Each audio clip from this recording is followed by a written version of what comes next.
आज हमारे साथ हैं प्रसिद्ध भजन गायक एवं मंच के अभिनेता श्री नरेश सहगल जी, जो श्री किशोरी कृपा संकीर्तन परिवार के द्वारा पिछले कई वर्षों से पानीपत में भजनों की सेवा दे रहे हैं।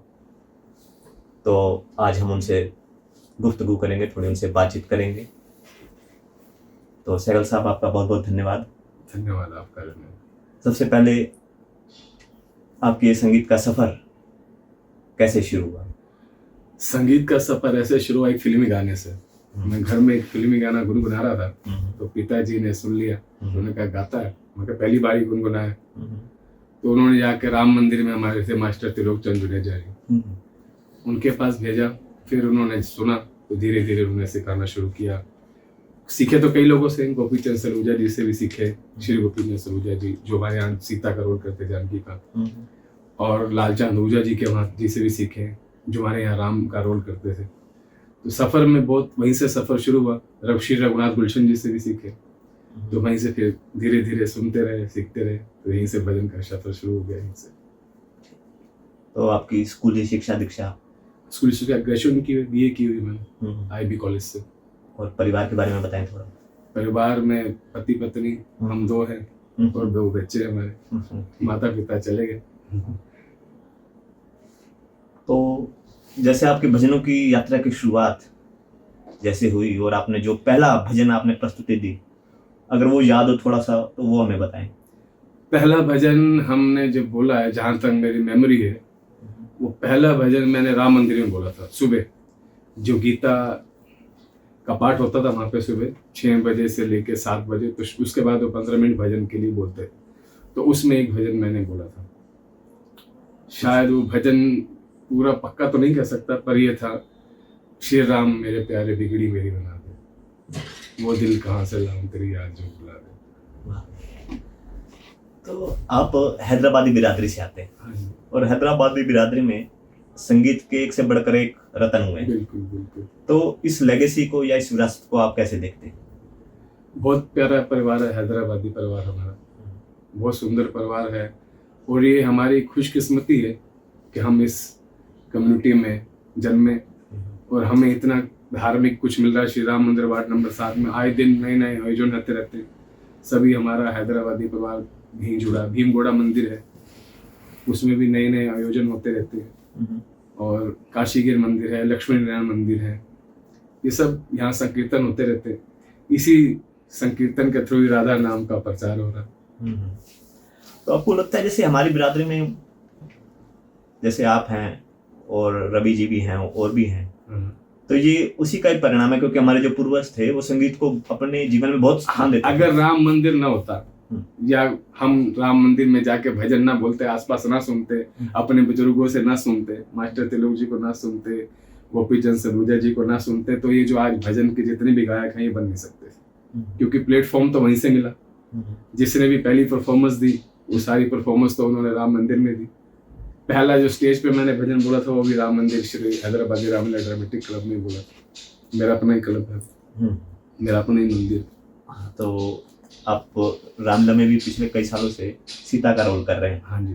तो इस अनुभव के बारे में बताएं, क्योंकि आपके साथ राम के रूप में रवि आहूजा जी भी। हाँ जी, हाँ जी। आपकी जोड़ी तो मतलब कि ये लगा लीजिए इस पूरे क्षेत्र में प्रसिद्ध है। हाँ जी, बिल्कुल। तो सीता के रोल में जैसे उसमें भजन भी बोलना होता है जैसे, तो ये तो आपको यहाँ से काफी सपोर्ट मिल जाता होगा क्योंकि आप भजन लाइन में ही हैं ऑलरेडी। हाँ, वो तो देखो भजन बोलना आता था तभी सीता का रोल मिला। अच्छा। न बोलना आता तो नहीं मिलता। जिसको बोलना नहीं आता तो उसको नहीं मिला। राजकुमार जी करते थे मेरे से पहले, राजकुमार जी से मुझे मिला। बोलना आता था, पहले सखिया बनते थे, मैं भी वो भी। फिर उसके बाद अपना धीरे धीरे धीरे जैसे गुणीजन में देखा, हमारे जवाहर जुनेजा जी ने इसमें बड़ी मेहनत करी कि इन बच्चों को चांस दो, इनको आगे लाओ, इनको राम सीता बनाओ, देखेंगे क्या होता है। तो फिर सभी ने सपोर्ट करी उसमें, और सभी ने मेहनत की, सभी ने सिखाया। जितने भी हैं, किनका नाम लूँ, किसी के एक का नाम लूँ, बाकी छूट जाएंगे सब। तो बाकी पूरा ये है जो हमारी हैदराबादी कम्युनिटी है, सभी ने हर तरह से हमारी सपोर्ट की। पिछले 15-20 सालों में श्री कृष्ण भक्ति का बहुत प्रचार हुआ है। बिल्कुल। श्री विनोद अग्रवाल जी कृष्ण भक्ति में एक शिखर पुरुष हैं। जिनके भजनों को पूरे मतलब कि पूरे भारत में क्या पूरे बाहर भी सुना जाता है। तो श्री विनोद अग्रवाल जी का कहीं ना कहीं सब पर जो अभी मौजूद भजन गायक हैं श्री कृष्ण राधा जी के, तो उन पर कहीं ना कहीं थोड़ा बहुत असर रहता है। आप ये कैसे देखते हैं? आपको शायद पता नहीं है, मैं तो परमानेंट विनोद जी के साथ सेटल होने वाला था। मैं उनकी जो गोविंद की गली है कोठी, वहाँ पे संकीर्तन किया। तो उसके बाद उन्होंने मुझे कहा कि तुम परमानेंट हमारे साथ रहो, संकीर्तन करो, और वहाँ एक आश्रम है गोविंद की गली, वो संभालो। इवन फ्लैट भी देख चुके थे, हमारे प्रधान जी यहाँ बैठे गवाह इस बात के। फ्लैट भी देख चुका था, सब कुछ देख चुके थे, पर किस्मत में नहीं था। वो ठाकुर जी के पास चले गए, ठाकुर जी के निकुंज में उनको वास मिल गया। तो पर भगवान चाहता था कि यहाँ पानीपत में बने, श्री किशोरी के पास संकीर्तन परिवार बना, तो यहाँ बने पानीपत में। तो इसलिए ठाकुर जी ने यही रोक लिया, जो उसकी लीला थी, जो उसकी मर्जी थी। पर विनोद जी के बारे में एक बात कहूँ कि वो कुर्ते पजामे में एक संत थे, सीधे साधे एक व्यक्ति। आप उनसे जानते हैं चाहे नहीं जानते हैं, आप उनके घर चले गए तो बिना भोजन के, बिना चाय के आपको नहीं भेजेंगे, आपको प्रॉपरली अटेंड किया जाएगा, चाहे आप उनको पहली बार ही मिले। वो बड़ी सादगी में मिलते। सनातन धर्म में जैसे पिछले कुछ समय से ऐसा प्रथा है जैसे जागृति आ रही है। बिल्कुल आ रही। जैसे बागेश्वर धाम जी का भी नाम आता है, हमारे पूज्य प्रेमभूषण जी महाराज, प्रेमानंद महाराज, हाँ जी प्रेमानंद जी महाराज, सॉरी। तो युवा लोग अभी आहिस्ता आहिस्ता ऐसे लग रहा है जुड़ रहे हैं और कार्यक्रमों में भी आ रहे हैं। बिल्कुल आ रहे, सेवा बहुत कर रहे हैं। तो आपने ये कैसे महसूस किया पिछले को कि आप भी 10 सालों से, लगभग 20 सालों से जुड़े हुए? 15 साल तो हो गए कीर्तन करते करते। वो इसलिए जुड़ रहे हैं क्योंकि अब थोड़ी सी एक तो अवेयरनेस ज्यादा आई है, धर्म का थोड़ा पिछले 10 सालों में प्रचार भी ज्यादा हुआ है, युवाओं को आगे मौका भी दिया जा रहा है। भाई आप आओ आगे, ये सेवा करो, आप आओ आगे, ये सेवा करो। हर जगह, हर मंदिर में, हर संस्था में युवाओं को चांस दिया जा रहा है। युवा उसको पूरी शिद्दत से, पूरी मेहनत से, पूरे आनंद के साथ कर रहे हैं। वृंदावन में भी जितना यंगस्टर्स है, कहीं और इतने यंगस्टर्स नहीं आते। बरसाने में भी जा रहे हैं धीरे धीरे, जितना क्यों टीवी के थ्रू, नेट के थ्रू, यूट्यूब पे जितना ठाकुर जी का प्रचार हो रहा है, बरसाने का प्रचार हो रहा है, तो लोग जुड़ रहे हैं। और अब ये भी है कि पिछले कुछ सालों से हमारे जितने भी तीर्थ थे उन पर सुधार भी बहुत हुआ, इस वजह से लोग खींचे चले जा रहे हैं। अब क्योंकि संगीत से भी जुड़े हुए हैं और ये इंटरव्यू भी संगीत पर ही है, तो थोड़ी सी 2 लाइनें ऐसे गुनगुना दीजिए जो भजन आपके बिल्कुल दिल के नजदीक हो।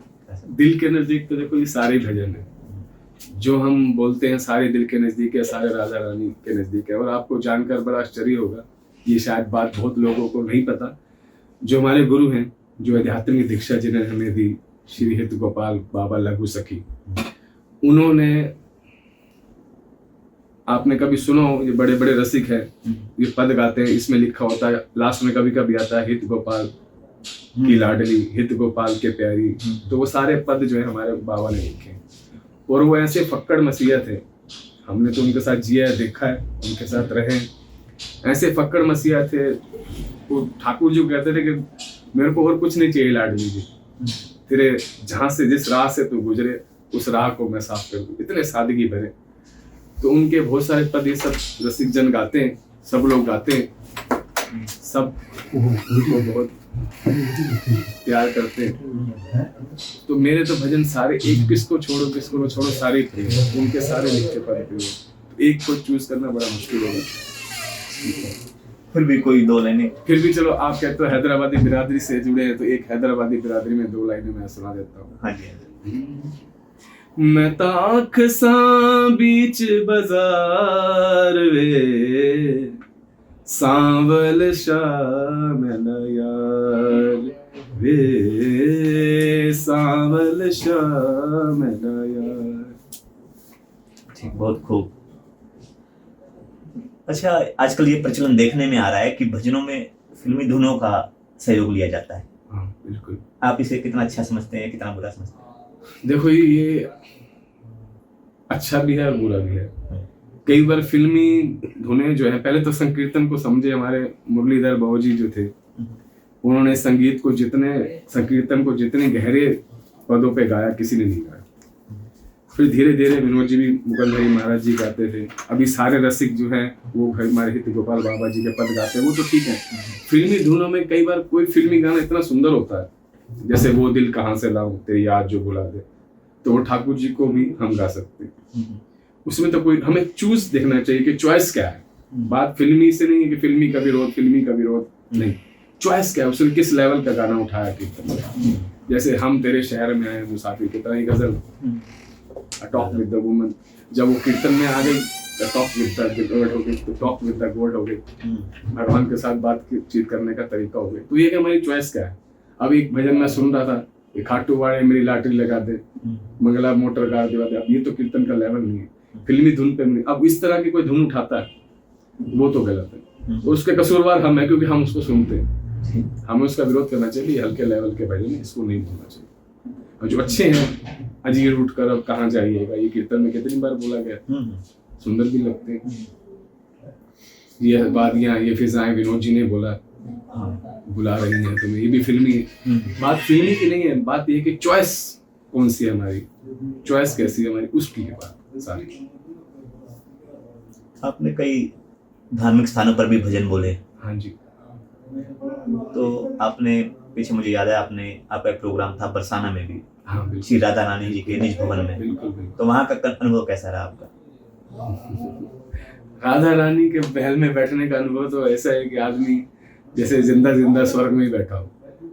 वो तो हमारी माँ का घर है, हमारी मालकिन का घर है, हमारी ठकुराइन का घर है। कितने भी शब्द, कितनी भी बात का हम इतनी बात नहीं कह सकते, इतनी योग्य नहीं कि राधा नाम का हम कुछ उसको कह सके, इसकी डिटेल दे सके। वो तो ऐसे लग रहा था जैसे हम अपने घर में बैठे हैं, हमारी माँ, हमारी ठकुराइन हमारे सामने बैठे और उनके सामने गा रहे हैं, स्वर्ग में बैठे हो।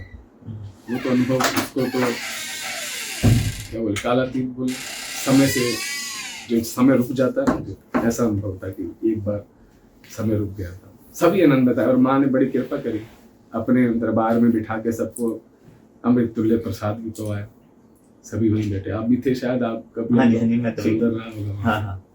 वो तो हमारा जिस राधा, जो भी रसिक है, जितने भी रसिक है, सबकी यात्रा जो है संपूर्ण जाके बरसाने में होती है। तो जहाँ यात्रा संपूर्ण होगी तो वहां बैठने का अनुभव तो हम बता ही नहीं सकते, शब्दों से परे है वो बात, बातों से परे, विचारों से परे। गुरु महिमा के पर भी आपने बहुत भजन कहे। हाँ, तो गुरु महिमा का कोई पद सुना दीजिए थोड़ा। गुरु महिमा पे भजन, क्योंकि गुरु जब मैं गाता हूँ, कई बार सामने दूसरे संत बैठे होते हैं, उनकी भी कहना पड़ता है, पर मेरे हिसाब से गुरु शरीर का नाम नहीं है, गुरु तत्व का नाम है। जब मैं देखता हूँ किसी संत को तो बाबा, आंख बंद करता हूँ तो बाबा ही नजर आते हैं। गुरु में कोई भेद नहीं है, शरीर अलग अलग हो सकते हैं पर है तो वो तत्व। और ऐसे तो इतना बड़ा तो नहीं मैं गुरु के बारे में कुछ कह सकूं, बस कबीर जी की एक लाइन बोलूंगा। और आप बाबा से मिले नहीं, यहाँ कुछ लोग बैठे हैं जो मिले, आप उनसे मिलते तो आपको पता लगता कि वो कितनी बड़ी शख्सियत थे। कि जो राधा रानी रात को सोते थे, एक बार हम उनके साथ सो रहे थे, तो राधा रानी ठाकुर जी आके उनके गोद में बैठते, उनके साथ खेलते थे। और उनके अनुभव से लेके, जैसे बाबा ने लिखा, किशोरी मोहे सोहनी देव सिखाओ, यानी कि तुम्हारा रहा वो हाथ सिखाओ, ये सेवा कुंज में उनका अनुभव है। जो संत लिखते हैं ना, जो गीतकार लिखता जो वो सीखा हुआ है, तो बंदेगा, दिमाग लगाएगा, फिर लिखेगा। जो संत लिखता है वो उसका अनुभव है। मीरा लिखते, मीरा के हृदय पे बीती हुई बात है। सूरदास जी लिखते हैं, सूरदास जी के हृदय पे बीती हुई बात है। और बाबा लिख रहे हैं जब हमारे गोपाल बाबा, और ये ठाकुर जी की, राधा रानी की अति से कृपा है कि इतना बड़ी संत से हमें मिलवाया हुआ, जिसका स्वयं ठाकुर जी राधा रानी हाथ पकड़ते हैं। ऐसे संत के साथ बैठने का अवसर मिला, ऐसे संत के पद गाने का मौका मिला। तो गुरु को बस यही बात कहूंगा, कबीर जी के 2 शब्द हैं, वो अपने बाबा के लिए कहूंगा कि कबीरा वो लोग अंध हैं जो गुरु को कहते और हरि रूठे गुरु ठोर है, गुरु रूठे नहीं ठोर। अच्छा, आपका जो भजन कार्यक्रम होता है वो 2 से 3 घंटे, हाँ, 2.5 घंटे रहता है और लगातार आपने बैठ करके बोलना होता है। जी जी। तो उसमें वैसे मेरे दिमाग में प्रश्न आया, शायद औरों के भी मन में आता होगा, क्या उस समय भजनों का चयन कैसे करते हैं कि इस समय ये भजन बोलना, इस समय नहीं, ऐसे पहले तो कोई डिसाइडेड नहीं होता, कहीं कभी कभी होता है पहले डिसाइडेड। जैसे मान लो कई जगह पे मैं पहले संकीर्तन कर चुका हूँ, तो ये थोड़ा सा आइडिया हो जाता है कि वो लोग साइलेंट लोग हैं, सुनने वाले लोग हैं, अच्छे लोग हैं, गहरे पद सुनते हैं, तो वहाँ शुरू से थोड़ा सा हम रेडी करके जाते हैं कि भाई ये वाले आज वहाँ बोलेंगे।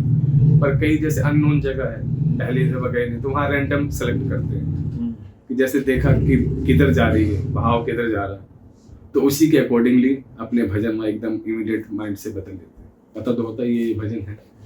तो जहाँ पहले हमारे नॉन घर हैं, जो कीर्तन होते हैं, वहाँ पहले से थोड़ा सा डिसाइड होता है, बाकी उन जगह पे रैंडम करते हैं सेलेक्ट। महामंत्र से ही पता लग जाता है कि आज कीर्तन का स्वरूप किधर जाएगा। क्या बात। अच्छा, एक सवाल मेरे मन में आया था पिछले कुछ समय से कि जैसे कुरुक्षेत्र हमारे साथ ही है पानीपत की, जहाँ महाभारत का युद्ध हुआ, भगवान श्री कृष्ण ने सुदर्शन चक्र चलाया, और यहाँ से वृंदावन जहाँ भगवान ने लीला की और बांसुरी बजाई, मधुर भाव था वहाँ। और यहाँ पर भगवान का जो है कि वीरता का, हाँ, वीर रस का भाव था। तो हमारे भजनों में देखा जाता है कि भगवान श्री कृष्ण के अधिकतर भजन जो है मधुर भाव में ही है। हाँ, और वीर रस में क्यों नहीं, जैसे हनुमान जी के हैं? एक आधा भी नहीं होगा। हाँ, नहीं होगा। ये ऐसा क्या कारण ये है जी, हनुमान जी जो हमारे हैं, प्रधान देखने चाहिए कि उनके अंदर गुण कौन सा प्रधान है। हनुमान जी के अंदर टोटल समर्पण राम जी के प्रति। उन्होंने कभी ये भी नहीं कहा कि मुझे कुछ आता है, उन्होंने कहा कि जो राम जी को मंजूर है, हम तो राम जी के सेवक हैं। और उनमें वीरता ही है, सिर्फ वीरता। और हनुमान जी को रिझाना तो उनको वीर रस का ही गाने पड़ेंगे, क्योंकि वीरता ही उनके पूरे जीवन में ही वीरता है।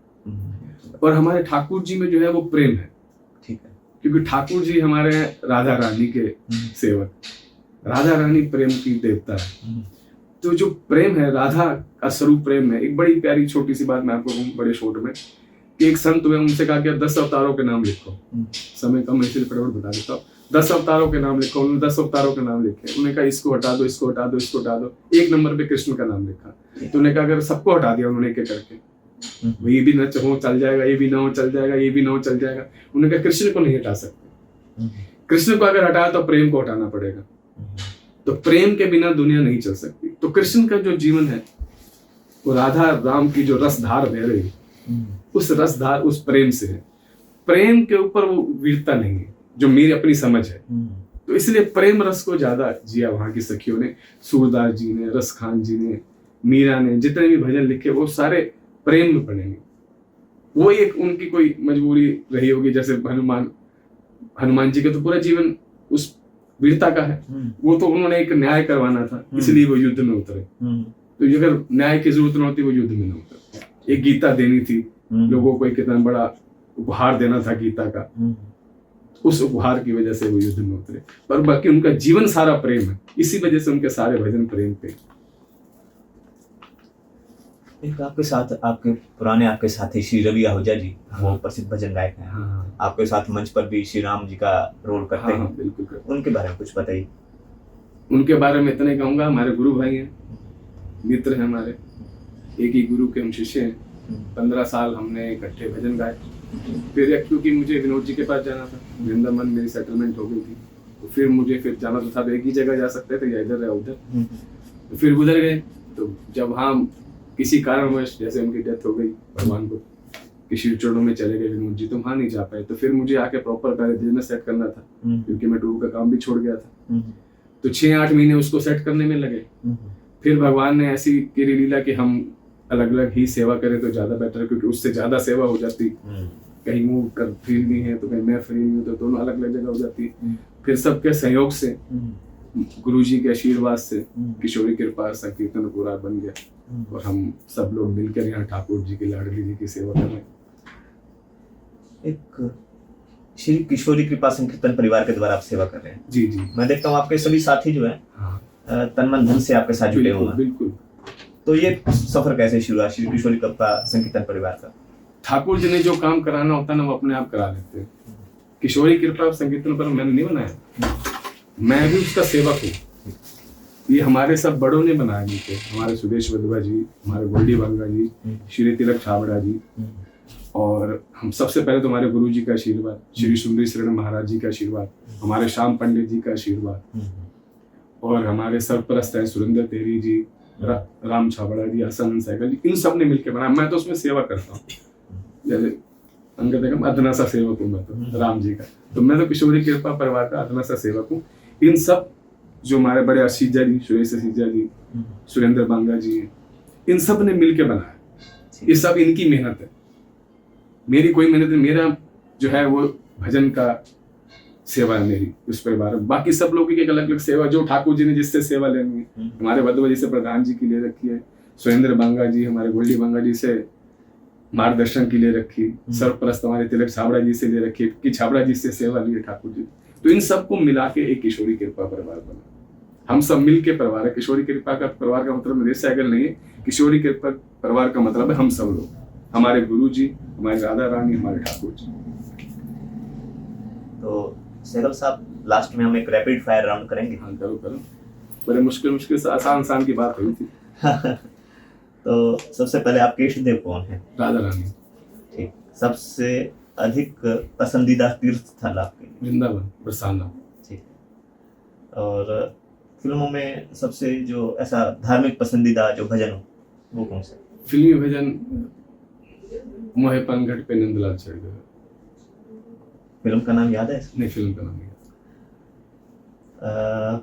वैसे इस बॉलीवुड का पसंदीदा गीत कोई? बॉलीवुड का पसंदीदा गीत जो मैं गाता हूँ कीर्तन में, अजी रूठ कर अब कहाँ जाइएगा, वो दिल कहाँ से लाऊं, हम तेरे शहर में आए मुसाफिर की तरह। आपका सबसे पसंदीदा वाद्य यंत्र? हारमोनियम। पानीपत में किस स्थान पर आपको भजन गाना सबसे अच्छा लगता है? सभी स्थान पर है, सभी मंदिर मेरे अपने हैं, सभी संस्थाएं मेरी अपनी हैं, जहाँ जाते हैं वहीं राधा रानी का माहौल बन जाता है। और पानीपत से बाहर? पानीपत से बाहर भी सभी बहुत प्यारे प्यारे अच्छे लोग। मैं राजस्थान हम गए थे, हम सभी बहुत सुंदर लोग थे। आप ठाकुर जी के रैपिड फायर है, फास्ट जवाब दोनों तबर में एक छोटी सी बात बता दूं। हाँ। आप जिस रास्ते पे चलोगे ना, आपको उस रास्ते के चाहने वाले मिल जाते हैं। हम एक छोटा सा संकल्प लेके चले थे, संकीर्तन करेंगे, सब मिलते गए, सब जुड़ते गए, उसमें अपने आप हेल्प होती गई। हम कुछ नहीं कर रहे, जो कर रही है वो हमारी राधा रानी कर रही है। जहां हमें कहती है वहां चल जाओ, ये कर लो, वो कर लेते। कोई ना कोई संदेश, कोई ना कोई माध्यम बना के हमसे वो कार्य करवा लेते। जो भी नए उभरते हुए भजन गायक हैं, उनमें से कोई नाम लेना चाहें आप, जिनसे आपको उम्मीद हो कुछ? सारी बहुत अच्छे। थोड़ा राजनीतिक सवाल। हाँ बोलिए। आपको क्या लगता है कि जो भी कल चुनाव हुए अभी रिसेंटली, तो आपको क्या लग रहा है किसकी सरकार आ रही है? अपनी तो सरकार राधा रानी। ठीक है, तो ये थी आज की चर्चा। थैंक यू, बहुत अच्छा लगा आपसे मिलकर। Thank you. तो ये थे श्री नरेश सहगल जी, तो किशोरी कृपा संकीर्तन परिवार, श्री किशोरी कृपा संकीर्तन परिवार से। और किशोरी कृपा संकीर्तन लास्ट में बोलूं, इसका जो नामकरण किया हमारे श्री दयानंद सरस्वती महाराज जी ने किया, किशोरी कृपा संकीर्तन परिवार। बहुत सुंदर लोग जुड़े हैं इसमें, बहुत रसिक जुड़े हैं, बहुत प्यारे लोग जुड़े हैं, और राधा रानी ने खुद अपना बहुत सुंदर परिवार बनवाया। आखिर में आप समापन पर 2 लाइनें अगर कहना चाहें तो? हाँ, और अनुदास महाराज जी हैं, वो भी बहुत प्यार देते हैं। ठीक है। हमारे ब्रह्म ऋषि जी हैं, ज्ञानानंद महाराज जी हैं, सभी जितने भी संत हैं, सभी ने खूब खूब प्यार लुटाया। राधे राधे महाराज जी, सभी ने खूब प्यार लुटाया हमारा। 2 लाइनें आप लास्ट में कुछ कहना चाहिए भजन के माध्यम से? मेरी राधा रानी की हर बात निराली है। आपके लास्ट प्रश्न का उत्तर, ओए अपनी तो सरकार बरसाने वाली है, अपनी तो सरकार बरसाने वाली है। मेरी राधा रानी की हर बात निराली है, अपनी तो सरकार बरसाने वाली है। जय जय श्री राम, जय जय श्री राम, जय जय श्री राम। बहुत बहुत धन्यवाद। Thank you.